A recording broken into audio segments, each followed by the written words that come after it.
Alhamdulillahi Rabbil Alamin wa bihi nasta'in wa salatu wassalam ala ashrafil mursalin Sayyidina Muhammad Sayyidul Amin wa ala alihi wa ashabihi ajma'in. Allahumma arhamna bil Qur'anil azim irhamna. Allahumma rabbana zidna ilman nafi'a warzuqna fahman wasi'a warzuqna fahman sadiqa. Amma ba'du.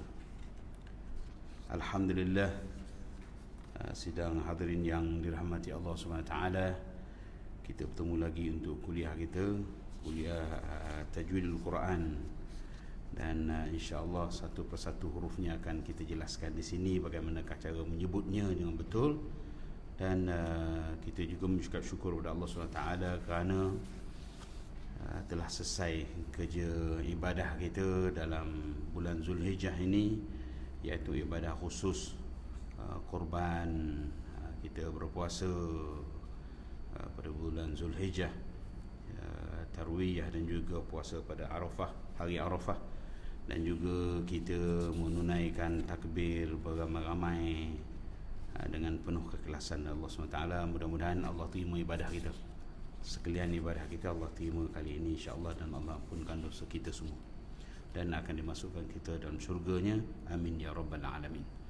Tuan-tuan dikasihi dirahmati Allah, saya mulakan dengan dalam kitab At-Tibyan, Imam An-Nawawi menyatakan adab dan etika atau akhlak yang dituntut bagi seseorang ketika membaca Quran ialah, pertama sekali ialah bersifat ikhlas.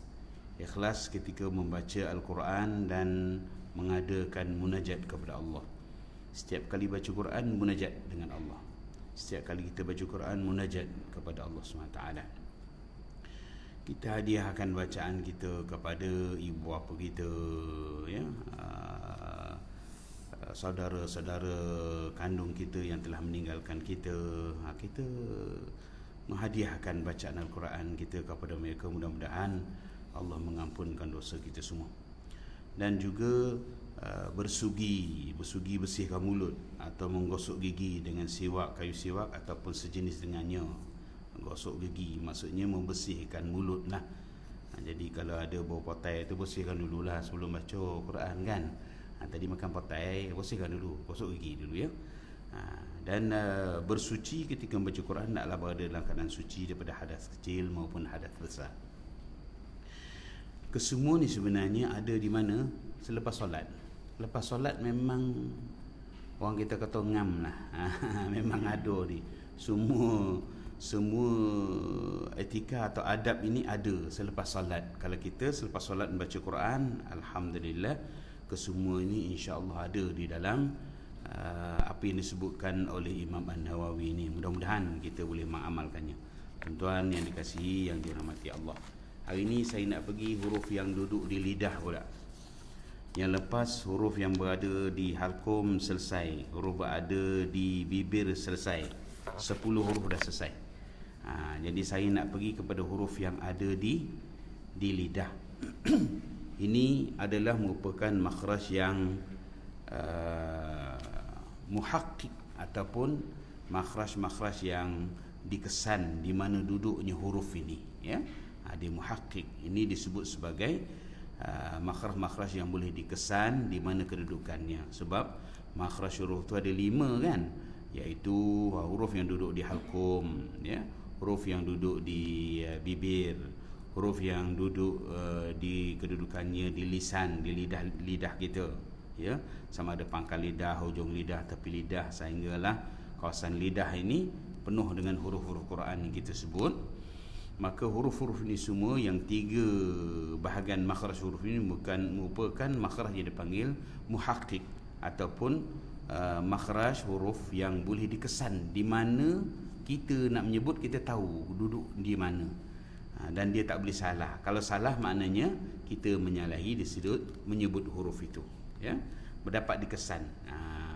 Ini biasa kadang-kadang orang awam pun dapat kesan kita sebut tak betul huruf tu duduk mana kan.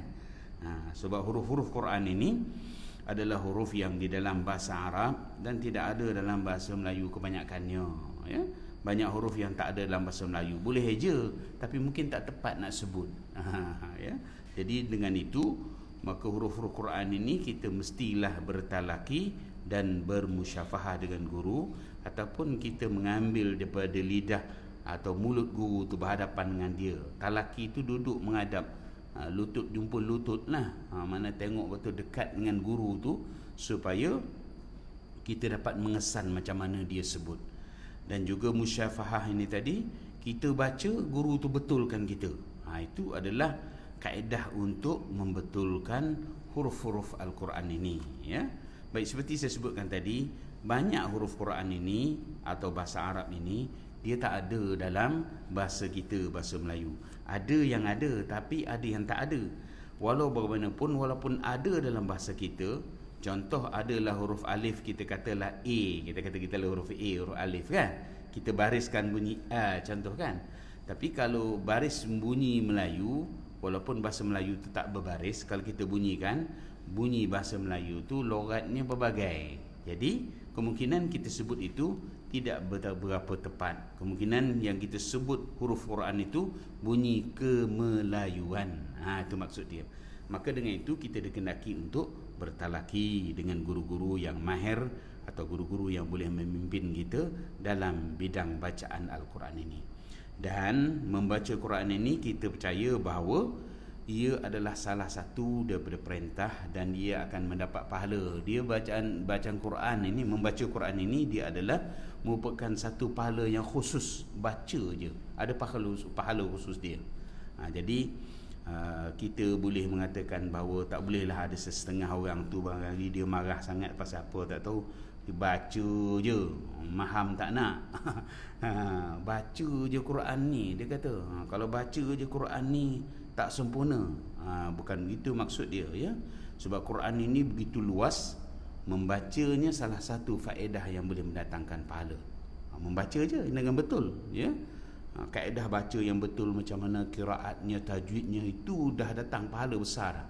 Satu, sehingga Rasul sebut man qara'a harfan min kitabillah, barang siapa yang baca satu huruf daripada kitab Allah, falahu bihi hasanah, baginya satu kebaikan.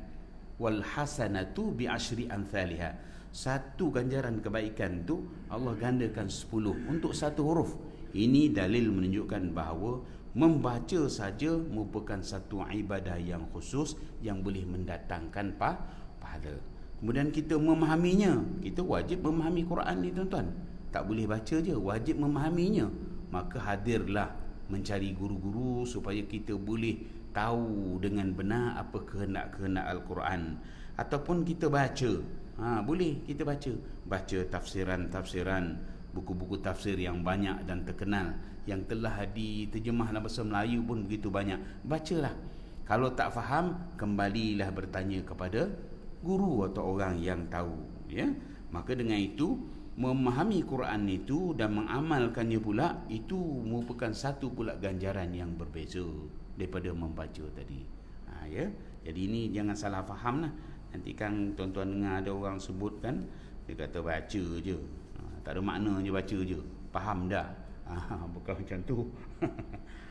Quran ini dibaca dan tidak faham, dia tetap mendapat pahala. Kenapa? Dia merupakan ganjaran khusus yang dijanjikan oleh Allah Subhanahu Wa Taala. Baik, sebelum kita mula, mari kita sama-sama baca Fatihah. Saya baca, tuan-tuan ikut, ya. Surah Al-Fatihah. A'udzubillahi minasyaitonirrajim. Sila. Bismillahirrahmanirrahim.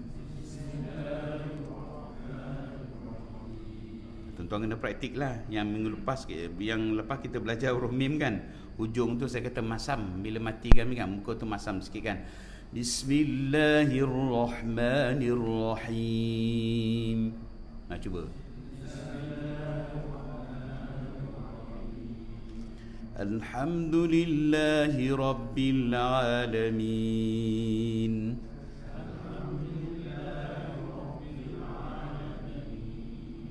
Ar-Rahmanir Rahim.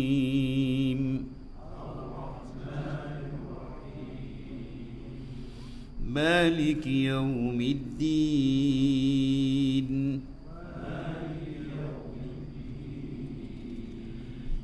إياك نعبد وإياك نستعين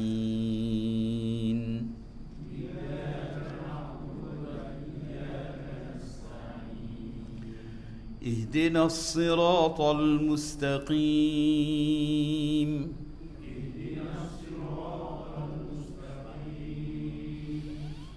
صراط الذين أنعمت عليهم غير المغضوب عليهم ولا الضالين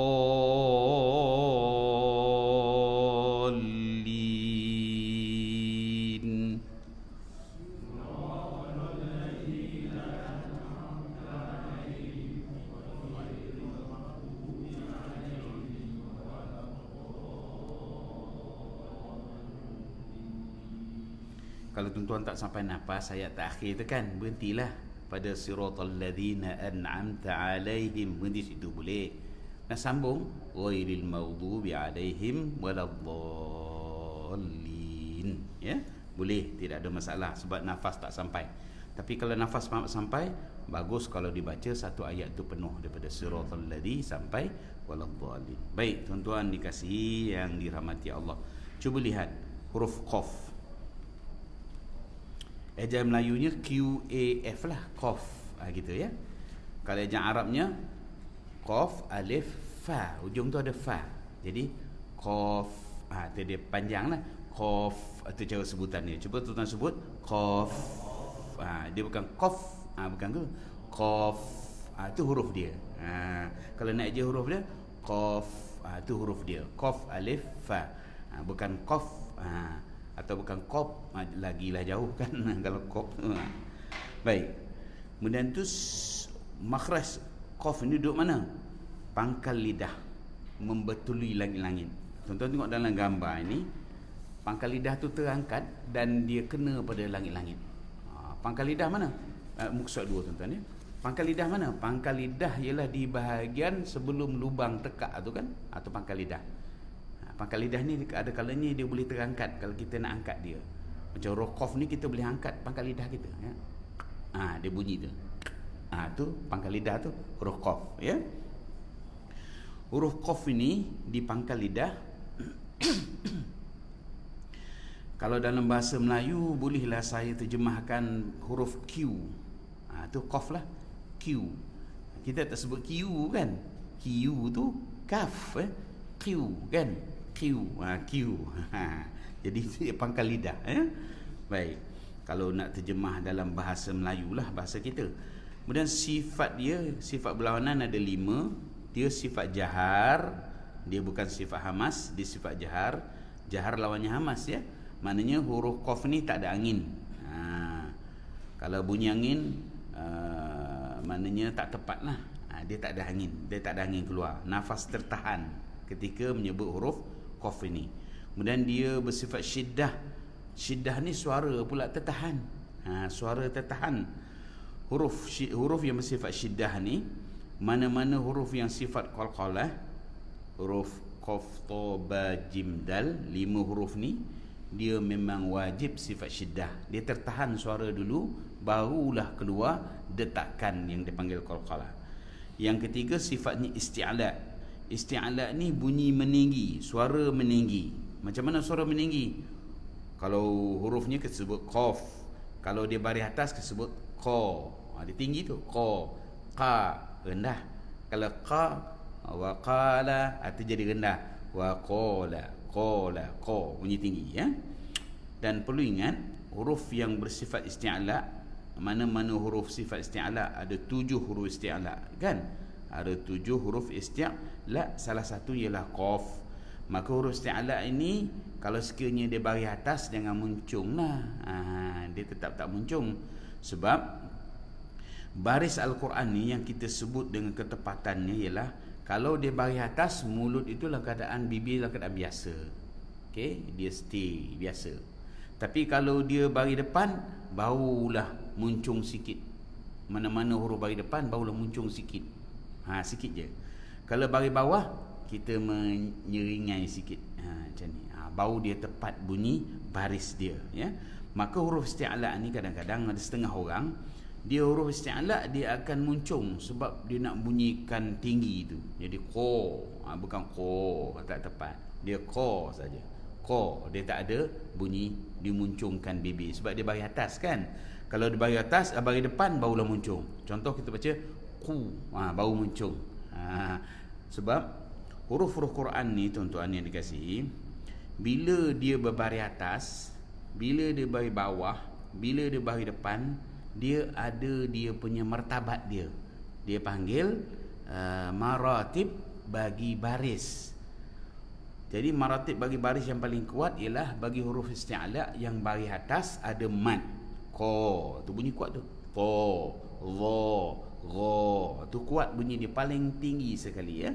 Tapi bila contoh huruf qaf ini dia bagi depan, dia jatuh nombor 2 martabat bunyi. Dia tak sekuat bagi atas tadi. Jadi ku, tak kuat dah. Ku. Apabila dia baris bawah, dia lagi rendah daripada bunyi ku tu, dia bunyi ki saja. Dia tak ada bunyi qoi. Jadi mustaqim nanti, bukan mustaqim, mustaqim saja. Sebab apa? Baris itu juga ada martabat dia. Bukan sembarangan. Maka saya sebutkan di sini, kalau huruf isti'la ni barisnya fathah, jangan muncung, bunyikan saja tinggi. Ko aja. Ko tak perlu muncung tak? Ko tak perlu ko, tapi mulut tu dalam keadaan yang biasa. Ko saja. Tentu sebut ko. Ko. Itu saja bunyi dia ya. Jangan muncung kan. Jangan bagi atas pun kita muncung. Sebab dia isti'la kita pun ko, bukan ko. Ya. Jadi tak tepat. Baik. Yang ketiga sifatnya ialah infitah. Infitah ni maknanya ada penjelasan di belakang. Yang keempat ialah yang kelima ialah ismat. Dan satu sifat yang special bagi huruf qaf ni, ada 5 huruf yang bersifat ini dia panggil qalqalah. Ketika mana qalqalah? Ketika dia sukun, ketika mati saja. Jadi penjelasan dia sebelah belakang, sukat belakang, cuba lihat sebelah belakang ya. Sifat pertama jahar, iaitu dia nyata, dia jelas, nafas tertahan ketika menyebut huruf ini ya. Jadi contoh huruf qaf itu kita sebut dia jangan ada bunyi angin lah. Mustaqim, ada angin tu tak, dia mustaqim saja ya. Jangan ada bunyi angin sedikit pun ya, sebab dia jahar. Yang kedua dia sifat syiddah. Syiddah ni tertahan suara menyebutnya. Kita nak sebut huruf qaf ni, kita nak sebut huruf tu saja pun tertahan suara kita. Baru dia keluar. Qaf, baru keluar. Qaf, baru keluar kan. Kalau bagi atas, kan tertahan suara kita nak sebut tu kan. Itu dinamakan huruf ini bersifat syiddah. Kalau dia mati lagi kuat, dia tertahan lah. Tertahan suara tu.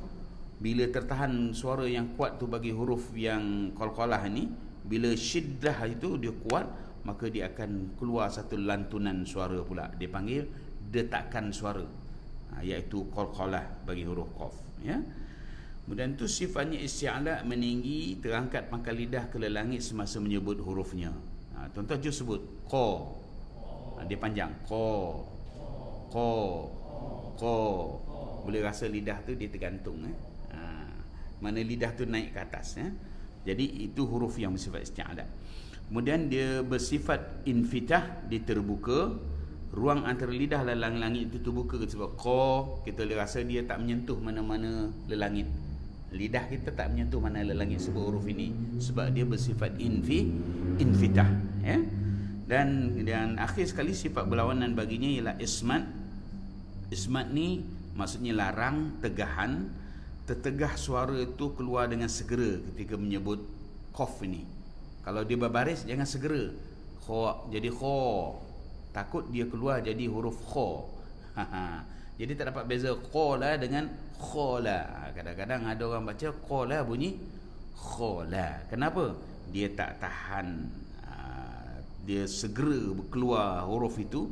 Dia tidak melakukan satu sifat dipanggil ismat. Maknanya ismat ni tertegah dari segera keluar melafazkan huruf qaf ini. Mana kita kena hati-hati nak menyebut keluar huruf ini, kerana dia tidak dengan begitu mudah keluar. Baik. Satu lagi sifatnya ialah qalqalah. Saya tak ada notanya. Qalqalah tu maksudnya ialah bunyi detakan. Bunyi detakan ni apa? Bunyi lebihan suara. Masa bila? Masa huruf qaf ni mati. Dalam nota ni saya tak masukkan. Kalau tuan-tuan ada nota huruf ba yang dulu dia ada qalqalah, saya ada berikan dia punya definisi dia, ialah bunyi detakan, makna suara kita itu ada lebihan suara selepas kita sebut huruf qaf itu ketika dia mati. Huruf ni sukun. Kalau huruf qaf dalam keadaan sukun, maka kita akan melakukan sifat syiddah dulu, tertahan suara dulu, baru keluar bunyi qalqalah itu, ya. Jadi macam mana? Contoh, kita matikanlah ta qaf. Contoh, ta qaf. Qaf tu mati, kan? Kita nak sebut ta tu bagi atas, qaf mati. Jadi taq. Jadi dia lekat dulu bunyi, syiddah dulu. Taq. Lekat dulu. Taq, kena makhraj lah. Taq qa, baru keluar qa tu, ya. Dia tak, kalau misalnya kata kita tak ada bunyi syiddah, tak tahan suara, dia jadi takok lah. Takok, jadi takok pula. Kalau takok tu berbaris. Kalau orang bahasa Kelantan Batu Terengganu, takok ni maknanya benda ada apa? Ada takok kan. Takok ada, takut lah orang kita kata kan. Senang kan. Gitu. Jadi huruf qalqalah itu dia mesti syiddah dulu. Sifat syiddah kan, ada sifat syiddah kan, dia tahan suara dulu. Contoh kita sebut tak, tahan dulu. Tak qa, baru keluar qa tu. Tak qa, gitu. Jadi bergantung pula wazannya kepada huruf ini, huruf qalqalah ni. Contoh huruf qaf ke, dia mati itu dalam keadaan macam mana? Dia mati di tengah-tengah kalimah, maka dia kurang dia punya bunyi qalqalah tu. Tapi kalau dia mati di hujung kalimah, kuat bunyi qalqalah dia, ya. Kalau dia mati pula dalam keadaan bersabdu, maka ada pula bunyi kuat, dan bunyi itu qalqalah tu tertangguh sikit bunyi dia. Nanti kita akan latih macam mana bunyi dia, ya. Insya-Allah. Kalau dia mati tengah, dia mati, qaf ni mati di tengah, qaf ni mati di hujung, qaf ni mati di ketika berlaku musyaddadah ataupun ada bersabdu. Dia berbeza bunyi dia, ya. Baik tuan-tuan. Pergi muka surat sebelah lagi. Saya dah cemas sikit tadi sebab apa? Suhana tadi pergi kedai Putustin, dimasukkan nota yang lama, ada satu dalam ni kan, nota minggu lepas kan. Comel saya tadi kan, kena buat dia betul state pula yang huruf mim kita dah belajar minggu lepas kan. Ni bukan saya kan. Tak dapat lah tuan-tuan dia punya apa? Dia punya nota. Baik.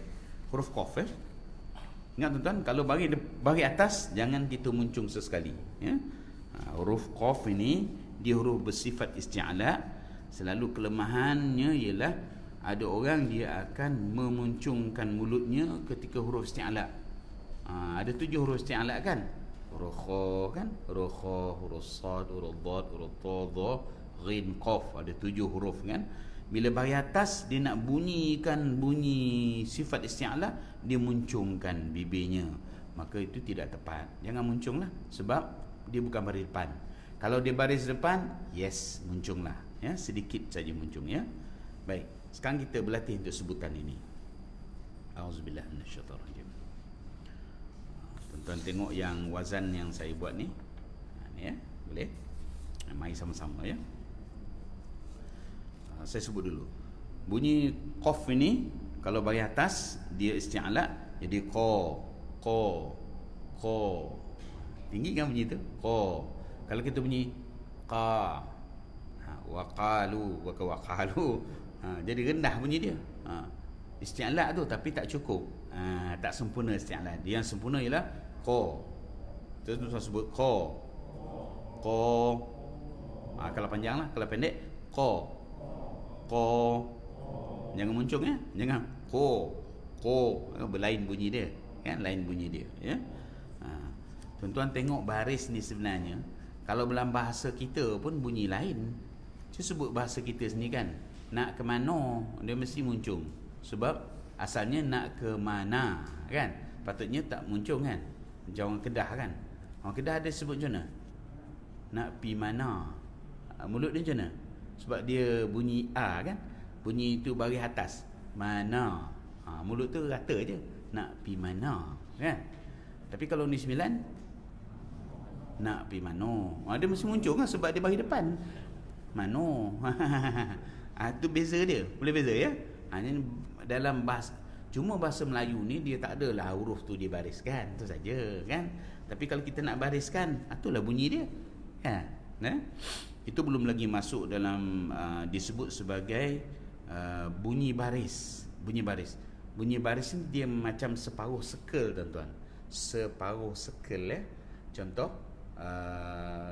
kalau bunyi ko tadi, ko itu baris atas, fully atas, ko bawah, qi, betul.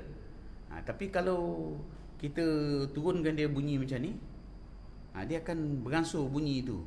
Beza, dia bunyi sampai sengit bunyi dia. Kalau bawah ni paling sengit lah. Ya, jadi ko ki, baru jatuh bunyi dia. Kalau ada dalam bacaan disebut imalah tu kan, bismillahirrahmanirrahim, re kan, majriha ya, surah Hud, majri ya, bukan majre, bukan, sebab dia asalnya ro, ri, tapi perjalanan ro nak pergi ri tu, ri duduk lebih berat kepada baris bawah, condong bawah. Jadi ro tu bunyi dipanggil taklil, ri. Jadi pusingan bunyi baris tu kita boleh bawa condong daripada atas sampai bawah. Di situ bunyi taklil, bunyi imalah, ri tu majriha. Jadi tuan-tuan yang baca majri tak tepat, dia majri. Ingat X-ray lah. X-ray. Orang kampung pun pandai sebut X-ray kan. Orang kampung, kenapa tangan patah? X-ray kau tadi tu kan. Mana ingat wazan ray, X-ray ya? Tak ada sebut X-ray kan. Tangan patah X-ray, tak ada. X-ray kan. Baik. Jadi majri. Jangan baca majri, baca majri. Bismillahi majriha wa mursaha, gitu ya. Jangan baca bismillahi majriha, bukan majriha, salah, tak tepat. Baik, kembali huruf qaf. Mari tuan-tuan sama. Qa, cuba. Qaw. Tengok bunyi gunah tu dia masuk macam mana. Gunah ni kan merdu bunyi dia. Qaw.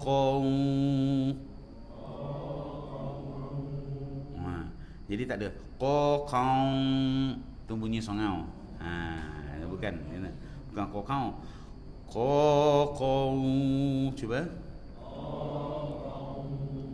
Waliqaqna.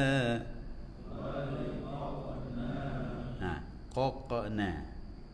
Jadi qaqna. Dia qaq lekat dulu baru bunyi tu. Qaqna, cuba.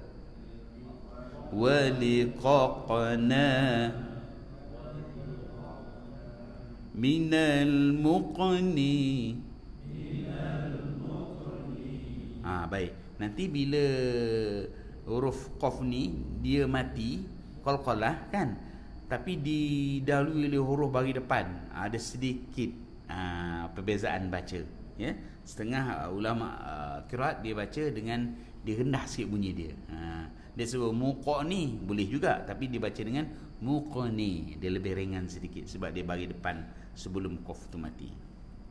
Dan muqaqau, cuba. Waliqaqa. Nampak tu? Jadi kalau huruf qaf ni huruf isti'la, huruf lain yang istifal ni tak ganggu pun, dia tak adalah dia kata macam terpengaruh dengan bunyi huruf isti'la, tak ada. Dia masing-masing mengekalkan sifat masing-masing. Okey, saya baca sekali. Qaqau waliqaqna, cuba.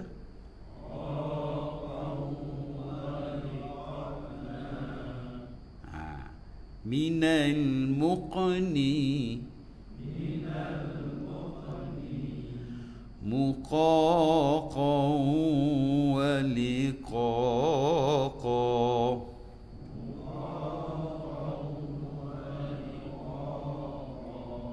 Baik, sekarang kita baca senapai habis. Boleh ya? Nak baca senapai tu tariklah napas kan. Saya baca dulu ya. Qaqan wa liqaqna minal muqni muqaqan wa liqaqa. Cuba tarik napas. Mula.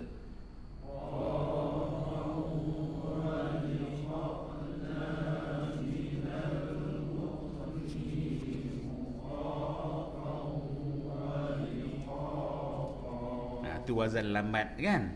Kalau kita baca cepat, qaqan wa liqaqna minal muqni muqaqan wa liqaqa.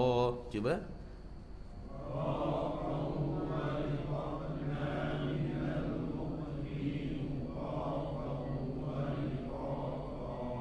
Itu dipanggil wazan, mungkin wazan itu dia lebih cepat sikit.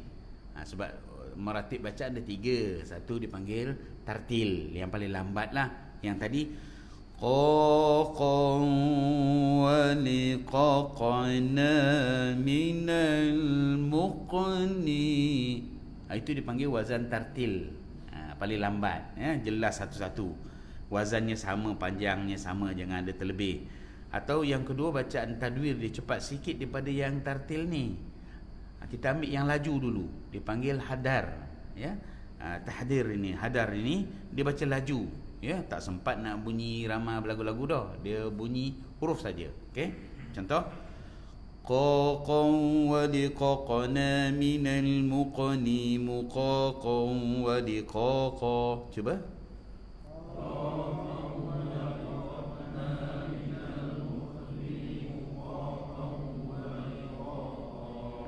Lagi satu bacaan ialah antara yang lambat tadi tartil dengan hadar, tengah-tengah dia panggil tadwir. Jadi bacaan tu sederhana antara yang paling lambat dan paling cepat. Jadi yang tu terpulang kepada wazan bacaan kita sendiri. Saya tak dapat nak tetapkan tartil macam ni lah sebenarnya tartil. Contohnya macam tu lah tartil. Sebab kita bacaan tak sama masing-masing kadang-kadang wazan. Tapi panduannya yang dapat dibuat seperti yang saya sebutkan tadi. Boleh ya? Baik. Jadi kita pergi kepada ayat-ayatnya. Sila tuan-tuan. Tak banyak sangat. Kita tahu huruf ni duduk di pangkal lidah kan, qaf. Contoh sebut kembali, qaf. Qaf. Qaf. Qaf. Itu huruf fa. Ujung dia fa mati kan? Qaf begitu ya. Jadi jumpa dalam Quran ada ni surah Qaf ni kan. Dia mula dengan huruf al-muqatta'ah, huruf qaf atau fawatius suwar, pembukaan surah yang menggunakan huruf. Kalau dulu orang musyrikin Mekah ni kan, orang-orang jahiliah ni, mereka ini sangat terkenal hebat di sudut kesusastraan, betul, iaitu dari segi syair-syair mereka yang hebat-hebat, sehingga ada peringkat pertandingan peringkat global lah, peringkat dunia lah buat di Mekah kan. Kalau menang masa tu, dia punya syair akan ditampal di dinding-dinding Kaabah, menunjukkan hebat lah ya syair ketika tu. Maka Quran turun mengalahkan syair mereka. Macam mana di antara yang kalah tu? Macam mana satu kalah ya? Beratus tahun dia orang melakukan syair ini. Pertandingan peringkat dunia, ada yang hebat. Kehebatan syair ini zaman jahiliah tu, kalau dia buat satu syair untuk orang yang miskin, dia puji sehingga orang tu boleh jadi kaya. Tu hebat kan? Kalau dia boleh hina orang yang kaya dengan syair dia, sehingga orang tu jatuh miskin. Macam tu hebat syair. Itu hebatnya. Maka hebat syair tu, sangatlah dia orang merasa begitu apa? Inilah dia kehebatan mereka kan. Maka Quran turun, surah Qaf ini terbeliak mata dia. Kenapa? Ketika Rasulullah bacakan surah Qaf ni di hadapan pemuka-pemuka Quraisy, mereka menganga mulut dia. Kenapa? Mari kita baca. Macam mana cara baca dia? 6 harakat huruf ini kan. Cuba ya. A'udzubillahi minasyaitonirrajim. Sila. Bismillahirrahmanirrahim. Qaf. Cuba. Qaf.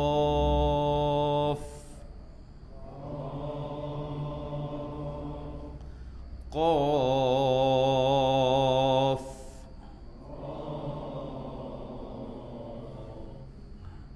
Terperanjat orang musyrikin Mekah. Kenapa? Selama ni dia bersyair bukan hebat lagi, dia tak terfikir satu huruf tu boleh bunyi macam tu. Nun, salah satu lagi. Nun. Dia bersyair beratus tahun, huruf ni bunyi macam tu, dia terperanjat. Oh, boleh bunyi macam ni. Bunyi hebat. Dah lah bunyi tu bunyi hebat, sehingga merasakan bunyi tu masuk ke dalam hati dia. Okey, mari kita baca. Qaf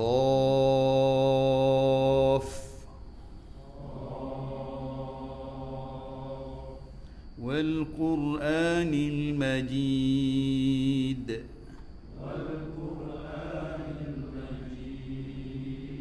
Aywa. Kita bukan orang Arab pun rasa hebat kita baca ayat ini, ya.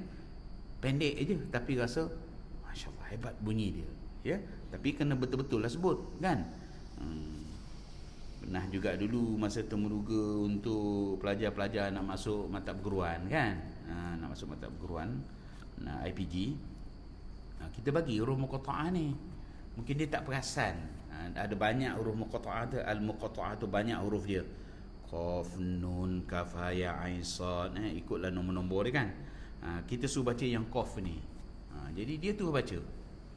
Kita kata baca yang nombor 2, Qaf ni lah. Dia pun baca. Qa. Dia baca macam tu. Dia terperanjatlah panel kan. Lepas tu bunyi kokok pula kan.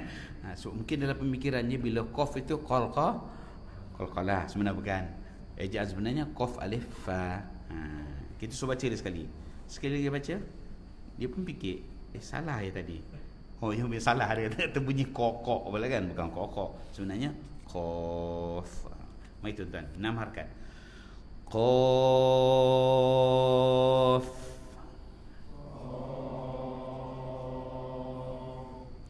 wal Qur'anil Majid.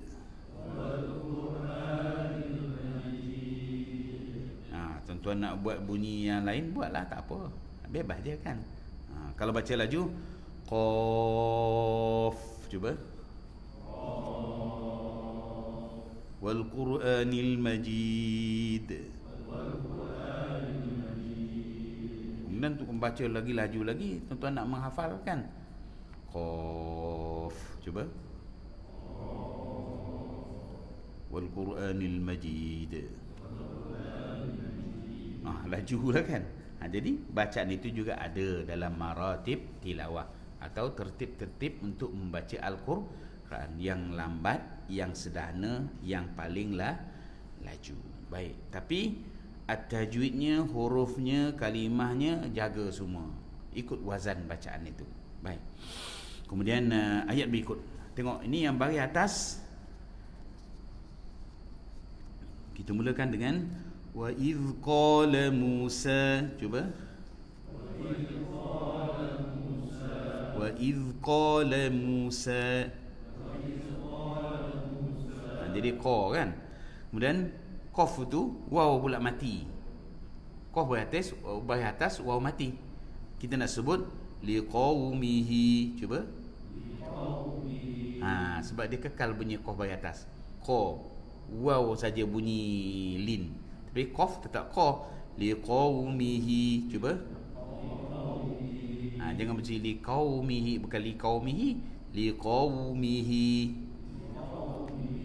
Wa idh qala Musa liqaumihi innallaha ya'murukum. Cuba.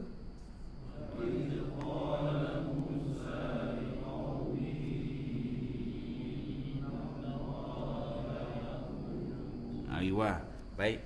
Jadi kita fokus qaf sahaja. Kemudian kita baca sekali lagi. Wa idh qala Musa liqaumihi innallaha ya'murukum an tadhbahu baqarah. Coba. Wa idh qala Musa liqaumihi innallaha ya'murukum an tadhbahu baqarah. Qalu أتتخذنا هزوا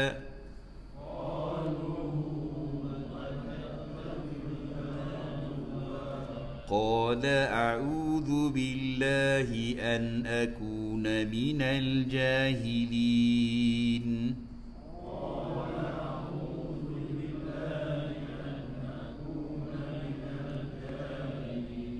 Itu qaf bagi atas kan.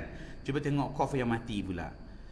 Fatubu ila bari'ikum faqtulu anfusakum.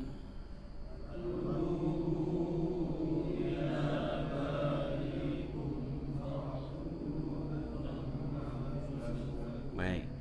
Tuan-tuan yang baca faqtulu itu fa, bukan fa.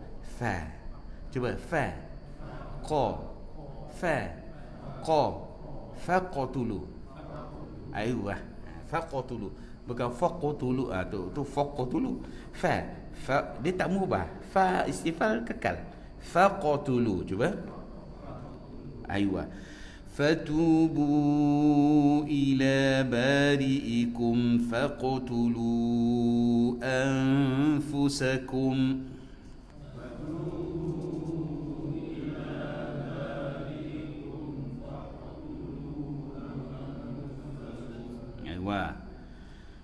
Kemudian qaf yang mati sebelumnya bagi depan yuqbalu. Dia boleh baca dua cara. Cara pertama, wala yuqbalu minha syafa'ah. Cuba.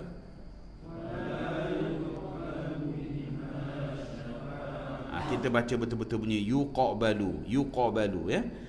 Ada satu baca lagi yuqbalu. Kita bunyikan dia seperti ke depan. ولا يقبل منها شفاعة. Cuba.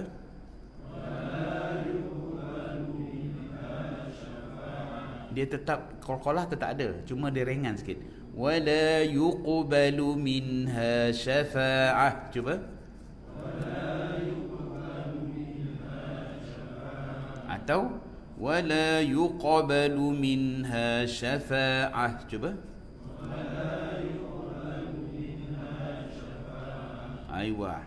Kemudian satu ayat lagi. Wa man azlamu mimman iftara 'ala Allahi kadhiban aw kadzdzaba bil haqqi lamma ja'ah.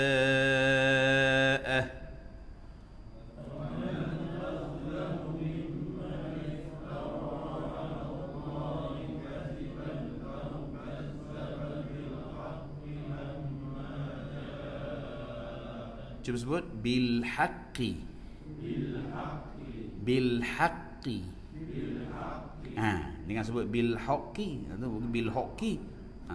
Bukan haq. Tetap ha je. Bil haqqi. Aywa. Tapi kalau tuan-tuan nak berhenti. Waqaf bil haqqi kena qalqalah, dia panggil asyaddu qalqalah, dia ada sikit delay lah. Bil haqqa. Cuba. Bil haqqa.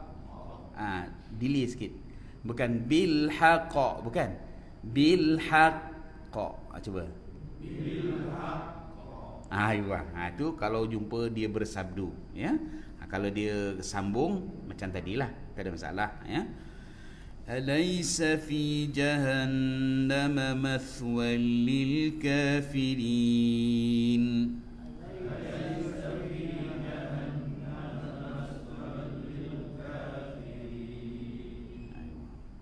صدق الله العظيم. Mudah-mudahan bermanfaat tuan-tuan, insya-Allah. Auzubillahi minasyaitonir rajim. Bismillahirrahmanirrahim. Alhamdulillahirabbil alamin wa bihi nasta'in wa salatu wassalamu ala asyrafil mursalin wa ala alihi washabihi ajma'in. Allahumma arhamna bil Qur'anil azim irhamna. Allahumma rabbana zidna ilman nafi'a warzuqna fahman wasi'a warzuqna fahman sadiqa. Wa sallallahu ala sayyidina Muhammadin ala alihi washabihi. Alhamdulillahi rabbil alamin. Taqabbalallahu minna wa minkum.